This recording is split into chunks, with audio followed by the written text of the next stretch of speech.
ओम साई राम जी। स्वागत है आप सभी का आज के नए व्लॉग में। कैसे हो आप सभी? मैं आशा करती हूँ कि आप सभी स्वस्थ मस्त और तंदुरुस्त होंगे। तो आज है सावन का पहला सोमवार। बहुत लोगों का व्रत होगा और भगवान के दर्शन करने के बाद बहुत सारे मन को शांति भी मिली होगी। लेकिन ये सावन भगवान सबको खुश रखें, स्वस्थ रखें। जो अस्वस्थ हैं, जो ठीक नहीं हैं, उन्हें भी भगवान अच्छे स्वास्थ्य से भरपूर रखें। सभी के घर में सुख शांति समृद्धि का वास हो। और जो गलतियां हमसे पीछे हो गई हैं, हम प्रभु से क्षमा मांगें कि भगवान, क्या होता है ना कि जब समय हमारे सामने ऐसा ऐसा होता है कि इंसान उस वक्त कुछ सोच नहीं पाता, कोई फ़ैसला नहीं ले पाता, तो वो जो उसको दिमाग काम करता है वो कर देता है। लेकिन कभी कभी उसको जाकर ये रियलाइज़ होता है कि अच्छा नहीं था यार, ऐसे नहीं करना चाहिए था, फिर ऐसा नहीं होना चाहिए था।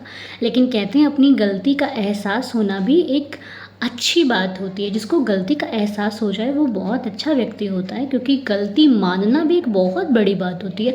आज के टाइम पे कोई अपनी गलती मान के राज़ी नहीं। भगवान मालिक हैं और बस साईं सबको खुश रखें, हमारी यही प्रभु से प्रार्थना है। और मैं एक चीज़ आपसे आज एक सवाल ले लो या फिर एक संशय ले लो, एक डाउट ले लो। ऐसा सवाल है और सवाल बड़ा अच्छा होता है तो उसको क्लियर करने में भी अच्छा लगता है कि हाँ, ये सवाल शायद किसी को अच्छी राह पर लेकर जा सकता है। बाकी हम कौन होते हैं किसी का डाउट क्लियर करने वाले? ये सब उनकी कृपा से होता है। सवाल क्या है कि किसी ने बोला कि क्या किसी एक भगवान को मानना बहुत ज़रूरी है? क्या किसी एक को ज़रूरी है कि हम किसी एक ही को माने, या फिर ऐसा वैसा कैसा? सवाल ही ऐसा था किसी का, बड़ा थोड़ा टेढ़ा मेढ़ा सा सवाल था। मैं तो सुन के मैंने कहा ओ, फिर भी ठीक है, कोई बात नहीं। अगर हम जवाब को देखते हैं तो देखिए, आप सबको मानते हो, ठीक है, सबको मानो, हम भी सबको मानते हैं। हमारे हृदय में भी भगवान सभी के लिए वो प्यार है जो बाबा के लिए है। अब हम अपने आप को बाबा वाले कहते हैं, जो भी साईं के भक्त हैं, या फिर हम साईं के बच्चे हैं। हम बड़ी खुशी से कहते हैं कि हम बाबा के बच्चे हैं, हम साईं वाले हैं। तो हमारी पहचान एक साईं भक्त के रूप में होती है ना। हम कहीं से किसी से मिलते हैं तो ओम साईं राम। अब कोई कृष्ण भक्त होता है तो वो किसी से मिलता है तो राधे कृष्ण, हरे कृष्ण, राधे राधे ऐसे बोलते हैं लोग। लेकिन जब हमसे कोई राधे राधे कहता है तो हम उसको ओम साईं राम नहीं कहते, हम उसे राधे राधे ही कहते हैं। क्यों? क्योंकि हम अपने प्रभु को एक ही रूप में मानते हैं। नाम अलग है भगवान के, लेकिन अगर हम कोई हमसे राधे राधे कहेगा तो हम उसका ओम साईं राम कहेंगे, तो वो एक भेदभाव वाली भावना हो जाएगी कि हम खुद को ऊपर रख रहे हैं। नहीं, ईश्वर चाहे साईं हो, चाहे प्रभु श्री राम जी हो, चाहे राधा कृष्ण हो, सबने सिखाई एक ही बात है। ये इंसानों की अपनी अपनी सोच विचार है, इंसान तो बड़ा ही विचित्र है। लेकिन भगवान ने क्या सिखाया है? सबको एक समान समझो, सबसे एक समान प्यार करो, सब पर एक दृष्टि रखो कि अच्छी दृष्टि। तो कहने का मतलब है, अगर हमसे कोई जय श्री राम कह रहा है तो हम उसे जय श्री राम कहें, ना कि अपना ताव दिखाते हुए ओम साईं भाई हम तो नहीं। आप पहले या तो ओम साईं राम कर दो, या तो पहले आप राधे राधे कर दो।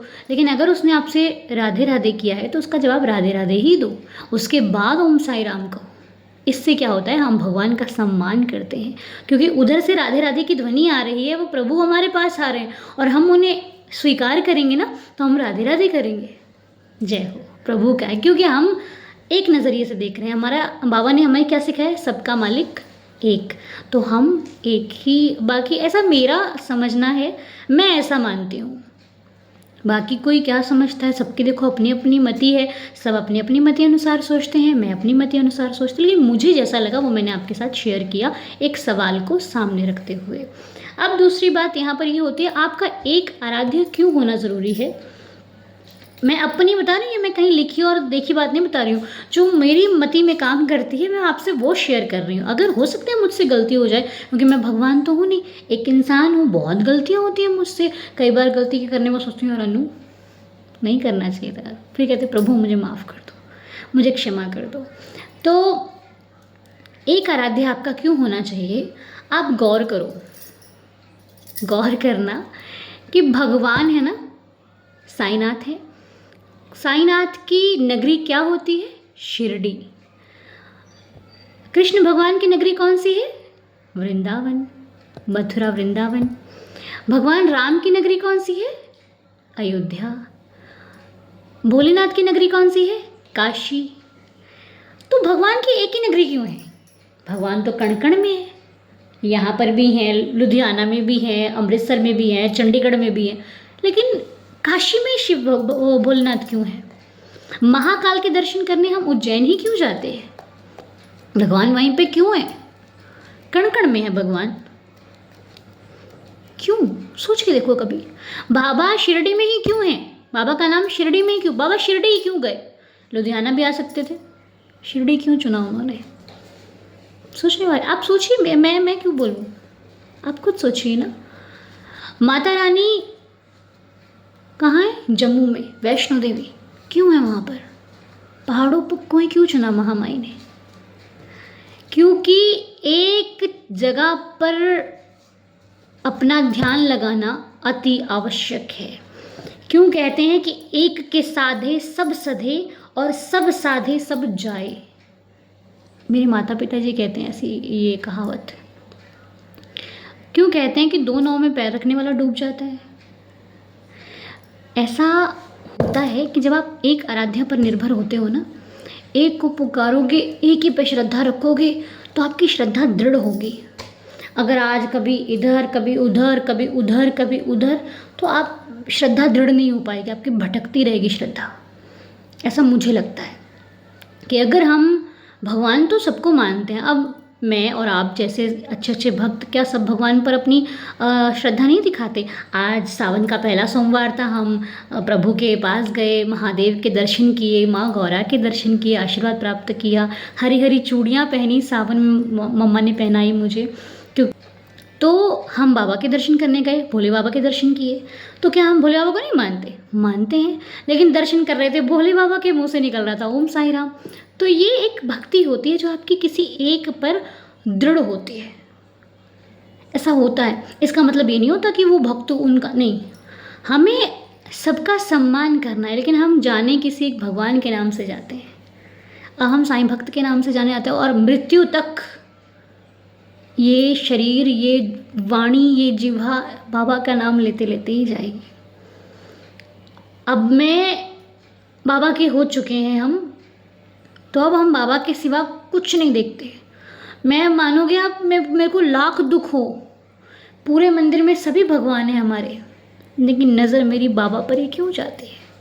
क्योंकि मुझे मालूम है कि ये मेरा मालिक है, मैंने इस रूप में अपने मालिक को चाहा है, तो यही मुझे बचा सकता है। तो मैं तो यही कहूँगी कि देखिए, दरबार, हर दरबार में श्रद्धा भी है, हर दरबार में शक्ति भी है, हर दरबार पूरी भरपूर है शक्ति से। सभी दरबार में आपको सुख मिलेगा, लेकिन तब जब आप किसी एक के होगे। एक के होना बहुत ज़रूरी है। हम अपनी माता से प्रेम करते हैं ना, लेकिन क्या हम जो बाकी माताएं हैं उनका सम्मान नहीं करते हैं? लेकिन अपनी माता का प्रेम और बाकी माताओं से प्रेम, कुछ तो भेद होता है ना। अपने पिता में और बाकी बड़ों में कुछ फ़र्क नहीं होता है। जितना प्रेम अपनी माता से करते हो ना, उतना बाकियों से करते हो, लेकिन थोड़ा सा ज़्यादा करते हैं हम अपनी माता से अधिक प्रेम, ऐसा है। बाकी आप लोगों की क्या मति है वो तो देखिए आप ही समझ सकते हैं। मैं जो मुझे लगा वो मैंने आपके साथ शेयर किया। मुझे लगता है कि हमारा एक आराध्य होना बहुत ज़रूरी है ना। क्यों कहते हैं जीवन में गुरु की बहुत आवश्यकता होती है? किसी को भी गुरु नहीं बनाते ना, गुरु एक ही होता है, जिनसे हम जैसे कि बहुत लोग नाम लेते हैं गुरु जी का, तो उनके द्वारा दिए गए मंत्र को उच्चारण करते हैं, ऐसा है ना। एक होना बहुत ज़रूरी है। भगवान ने भी अपना एक स्थान चुना, बाबा ने शिरडी को चुना, बाबा शिरडी में है, भोलेनाथ काशी में है, कृष्ण भगवान मथुरा वृंदावन में है, और हमारी महामाई जम्मू में पहाड़ों पर है ना। और अब बाकी आप सब कुछ जानते ही हैं, तो सबका एक स्थान है। मेहंदीपुर बालाजी वहाँ पर है। क्यों चुना भगवान ने? एक होना आवश्यक है। एक बनो, नेक बनो, मुझे ऐसा लगता है। बाकी अगर मैंने सही कहा है तो भी आप मुझे कमेंट सेक्शन में ज़रूर बताना। अगर मैंने कुछ गलत बोला है तो सॉरी है, बाबा के श्री चरणों में से माफ़ी मांगती हूँ मैं।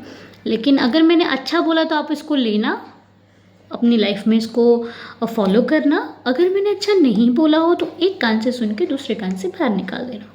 अनु तो बोलती रहती है कुछ भी, ठीक है। लेकिन मुझे ऐसा लगा आपका सवाल पढ़कर मुझे लगा कि हाँ, इसका जवाब देना चाहिए, शायद मुझे भी कुछ ज्ञान प्राप्त हो। क्योंकि जब हम किसी को पढ़ाते हैं ना, बच्चों को, तो बच्चों को पढ़ाते पढ़ाते टीचर को भी पढ़ना आ जाता है। सीरियसली बता रही हूँ आपको, जब मैं आपसे बात करती हूँ ना, मुझे नहीं पता था कि मैं क्या बोलूँगी, लेकिन वो प्रभु की कृपा से आपको बोलते बोलते मुझे बहुत कुछ शिक्षा मिलती है भगवान से।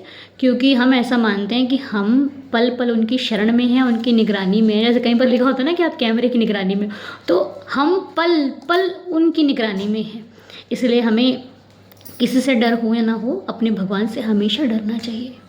इसलिए नहीं कि हम कुछ गलत करते हैं, इसलिए कि हम अच्छा भी करते हैं तो प्रभु उसमें कुछ गलत नहीं हो जाए। क्योंकि होता है, आज का समय बड़ा ही विपरीत है। अच्छा करने चलो तब भी कई बार गालियाँ पड़ जाती हैं।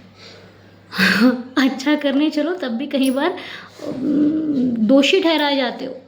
कई बार तो ऐसा होता है आप कुछ नहीं कर रहे, पीछे वाला धक्का देकर आपको उस काम में डाल देता है कि ले तू ही तो जाएगा। और अच्छा वाला बेचारा सोचता है इसने मेरा भला किया होगा। मैं तो बड़ी बार ऐसे काम में मेरा बहुत हुआ है कि हाँ भाई उसने बोला कर दे, मैंने कहा ठीक है कर दिया। अब कर दिया कि पता लगा अरे ये तो होना नहीं था, अब क्या करें। लेकिन मुझे बचाने वाला, आप मानोगे, हमेशा मेरे पक्ष में था, हमेशा। क्योंकि मैं करती, अगर बाई चांस मुझसे कभी गलती हो जाती ना, मेरी वैसे नीयत नहीं होती गलत करने की, लेकिन इंसान हूँ ना, तो इसीलिए वो पक्ष में होता है मेरे, इसीलिए वो मेरे पक्ष में है। क्योंकि मुझको पता है कि मेरा बच्चा एकदम सही है, इसीलिए मुझे अब डर नहीं लगता। पहले जब मैं शुरू में अकेली होती थी ना, मेरे को बड़ा किससे बात करूँ यार, किससे बात करूँ मैं। लेकिन अब मुझे कभी अकेला फील ही नहीं होता। लेकिन उस वक्त का आनंद मैं आपसे क्या ही बयां करूं, जब पूरा घर पे साईं भक्तों का, यहाँ पे जगह नहीं होती ना साईं भक्तों के बैठने तक की, फिर भी वो लोग इतनी मुस्कुरा कर इस घर को बैठते हैं, बाबा का घर मानते हैं। मेरा दिल जानता है कितनी खुशी होती है मुझे, सच में। तो अगर अगले साल आप लोग भी आने का सोच रहे हो तो देरी मत करना, ज़रूर आना। हम आपका बेहद इंतज़ार करते हैं, सच में। आप लोग जब जाते हो ना, खुशी खुशी विदा तो कर देते हैं, लेकिन हमारा हृदय जानता है कि आपके जाने के बाद ऐसा लगता है जैसे कि बेटी को विदा किया होता है ना, तो घर सूना हो जाता है। ऐसे ही हमारा घर सूना हो जाता है आपके जाने के बाद। और आने पर ऐसा होता है पर रौनक आ गई होती है। बस प्यार और आशीर्वाद हमेशा बना कर रखिएगा मुझ पर। मुझे बहुत अच्छा लगता है जब मुझे कोई आशीर्वाद देता है ना, मेरी रूह खुश हो जाती है, सच्ची। आपको तो पता है मेरे बारे में। अब हम अभी यहीं पर इस वीडियो को संपूर्ण करते हैं। आपने मुझे सुना, मुझे बर्दाश्त किया, उसके लिए आपका बहुत बहुत शुक्रिया। कल फिर आऊँगी और फिर आपसे खूब सारी बातें करूँगी। और आपको मेरी बातें कैसी लगती हैं, कमेंट्स बॉक्स खाली है, भर दीजिए, ठीक है। और अगर चैनल पर नए हो तो सब्सक्राइब कर लो, आपको ये कहने नहीं पड़ेगा नो वीडियो कहाँ आती है, अपने आप पता लग जाएगा। बेल आइकन प्रेस कर लेना क्योंकि नोटिफिकेशन आएगा उससे। ओके जी, अब मैं चलूँ, आपसे जल्दी मिलूँगी, ठीक है। ओम साई राम, जय साई राम, बाय बाय।